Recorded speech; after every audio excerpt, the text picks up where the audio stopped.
Emboldened by Iran, Yemen warns Saudi Arabia it will end the Sanaa airport blockade regardless of the consequences. Yemen throws down the gauntlet to Saudi Arabia, declaring the air blockade can no longer continue.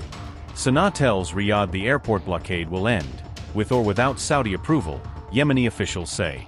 Iran-backed Houthis warn Saudi Arabia of catastrophic consequences if restrictions on Sanaa airport remain. After Iran's recent gains, Yemen declares what it calls a new reality for its airspace and regional aviation. Yemen's foreign ministry warned Saudi Arabia it would end the blockade regardless of the cost, according to official statements.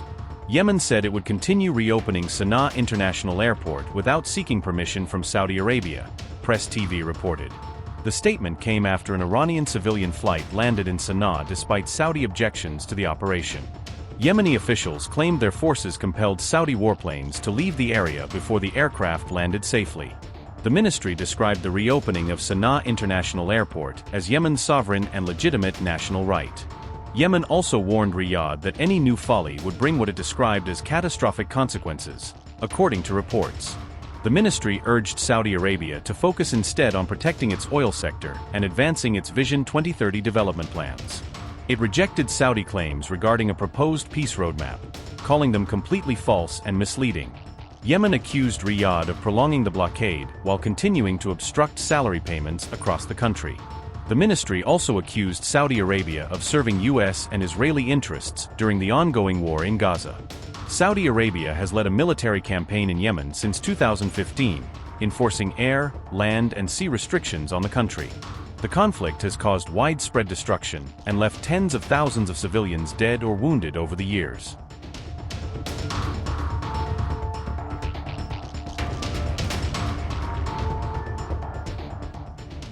Yemen's Iran-backed Houthis killed 14 government troops in an attack south of Hodeidah, reopening one of the war's most dangerous fronts. Pro-government forces later repelled the Houthi assault in Hayes district after hours of intense fighting on the ground.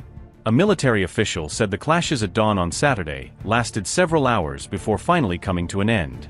Officials said the Houthis also suffered casualties, but no figures were given for rebel losses in the battle. Yemen's civil war has raged since 2015, killing hundreds of thousands and leaving the country shattered by years of conflict. The war has also triggered one of the world's worst humanitarian crises, with millions struggling to survive amid poverty and displacement. The Houthis control Sanaa and much of northern Yemen, including the strategic port of Hodeidah. Yemen's internationally recognized government controls large parts of the south, keeping the country split between rival powers.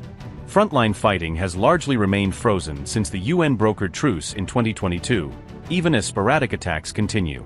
On Friday, the Houthis also threatened Saudi airports and other strategic infrastructure, widening the pressure beyond Yemen. The rebels accused Saudi Arabia of blocking an Iranian aircraft from landing, adding another layer to the regional dispute. The Houthis remain part of Iran's axis of resistance against Israel and the United States, placing Yemen inside a wider confrontation.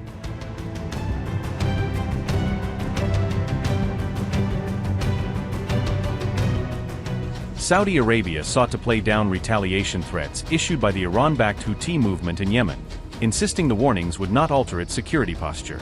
The U.S. key Arab ally, on July 4, accused the Houthi rebels of attempting to divert attention from Yemen's deepening humanitarian and political crisis. Riyadh was responding after the Houthis accused Saudi Arabia of violating Yemeni airspace and escalating regional tensions. The spokesman for the Saudi-led coalition backing Yemen's internationally recognized government issued an official statement on July 4.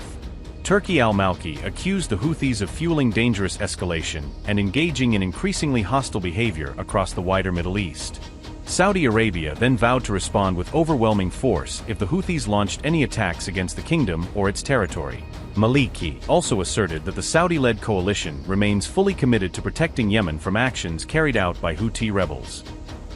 Spokesman for Saudi-led coalition in Yemen said, and I quote, "Houthi statements against the kingdom yesterday are merely an attempt to divert attention away from their grave violations against the brotherly people of Yemen, through which they try to export the economic disasters and Yemeni suffering they have caused."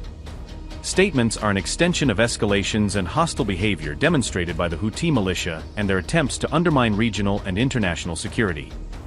We vow a response with unprecedented determination and force to any and all attempts to target the kingdom, its citizens and residents and national assets, or any attempt to violate the sovereignty of the Brotherly Republic of Yemen." End quote.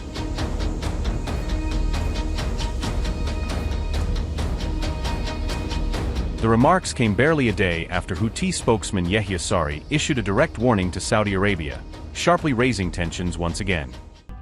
Amid rapidly rising tensions, Mojtaba Khamenei's Houthi allies have warned Saudi Arabia against any new violation of Yemeni airspace, framing future incursions as a red line that will not be ignored. On July 3, the Houthis publicly accused Saudi Arabia of violating Yemen's national airspace, turning a single-flight incident into a fresh diplomatic and military confrontation. The group claims Saudi warplanes tried to block an Iranian civilian aircraft in mid-air, portraying the move as a dangerous act that crossed all acceptable boundaries. According to the Houthis, the aircraft was simply attempting to land at Sanaa International Airport, when Saudi jets allegedly moved in to obstruct its approach.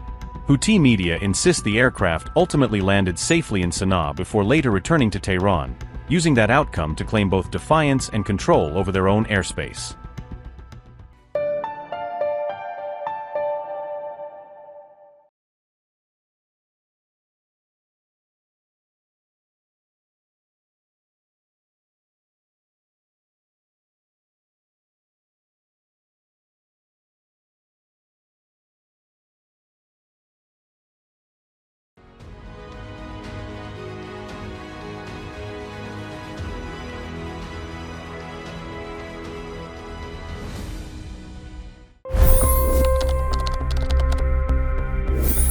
$25 crore गरीब गरीबी को परास्त करके बाहर निकले। For the good of our nation, let's work together and let's truly make America great again.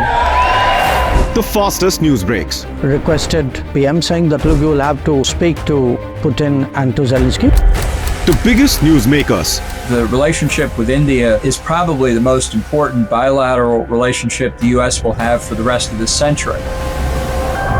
The capital delivered quite an election result today.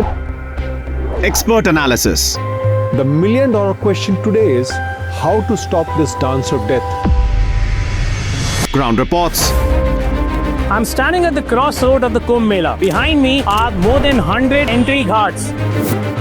Long-form interviews. Exclusionary politics is reflected in Manipur case as well. You don't bother because this is a small state.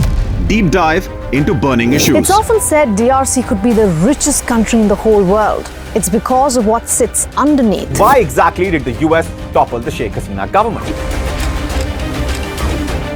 HT videos. We don't just break news, we break it down.